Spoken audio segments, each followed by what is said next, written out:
Life is great. You're in flow with great relationships. Your job is great. You're making progress on your goals. Things couldn't be better. Then your car breaks down. Your neighbor screams at you. Illness, job loss, breakups, defeat.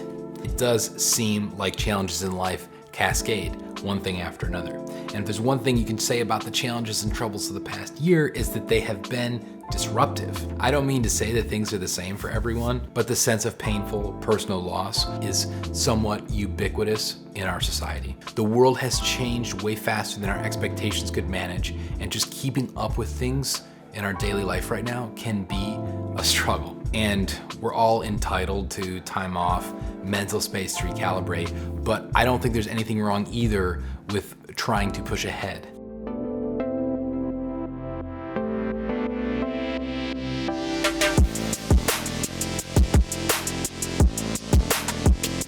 We're certainly all entitled to take some time off and mental space to recalibrate. But I also, for myself, don't think there's anything wrong with making that decision to push ahead. So that's what I'm here to talk about. No one's gonna discourage you from giving up, and I think there's a lot of people out there who are good at giving that kind of support. But when you're ready to get back into the ring, so to speak, or reach a point where the exhaustion becomes just too much to bear, that I think is the time for a change. I've been down this road myself. I've spent years working on businesses and projects that never even finished, let alone found any real success. So I thought it would be helpful to share a couple things that have worked for me. And I'm not gonna lie, the past year has been really challenging for me too. But I just wanted to make this video because I see it out there, I feel it myself, and it's important for us to not give up. I really do think that things will get better if we work together, if we sort of give ourselves that inspiration and courage that we can move ahead. Goal of this is not for any of us to be hard on ourselves or to feel like we have to go ahead, but when you reach that point and you're ready to do it, here's a few things that maybe will help you get in the space to jump back into that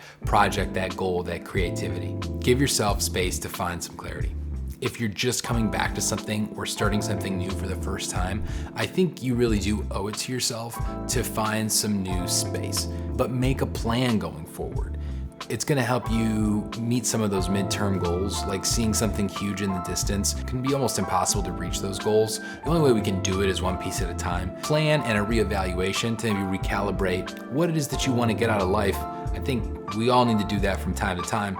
This past sort of year, this sort of challenges of the times, give us a great opportunity to reflect.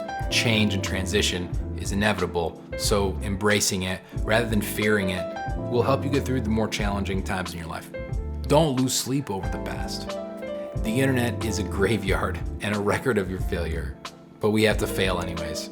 No one reaches what they want the first time. Recommitting and changing your direction along the way is just a part of the process of life. Because really, what's the alternative? Being stagnant, sitting and watching TV, playing video games all day. It doesn't get you anywhere, and it can be cathartic and relieving to do, but if we just sit with that difficult feeling, it's hard to move on. Committing to change, committing to some new future goals or ideas of where you want to be is a great way to catalyze that movement that you need, because we all get stuck in these ruts and we have to try and find a way to get ourselves out of them. Don't be unrealistic and don't punish yourself for time that you've taken off. If nothing else has gotten you to this point of change, which is super important to experience. Recommit to your goals. Now that you have thought about what they are, really make that near-term commitment. This isn't going to define your whole life, but you want to make sure that you have something you're working towards. When I've made films or have written scripts, it's always been really daunting, and it's a stop and start process. I always have to remind myself why I started this in the first place.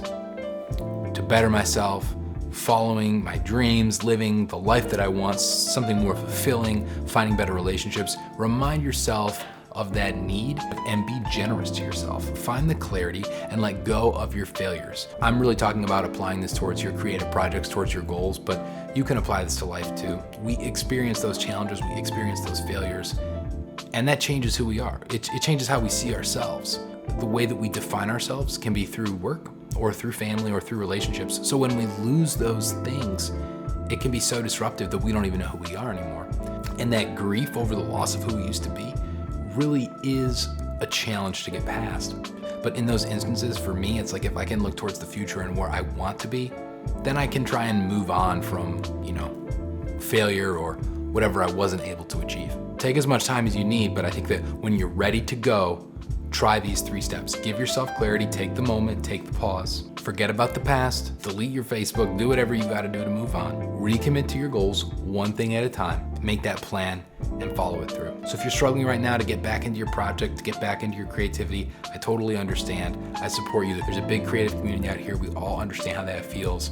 We need to support each other, and it's really important to try and stand back up and give it another shot, because it really is true. Your creative voice is important. There's room for it, and there's people out there who need to hear your story.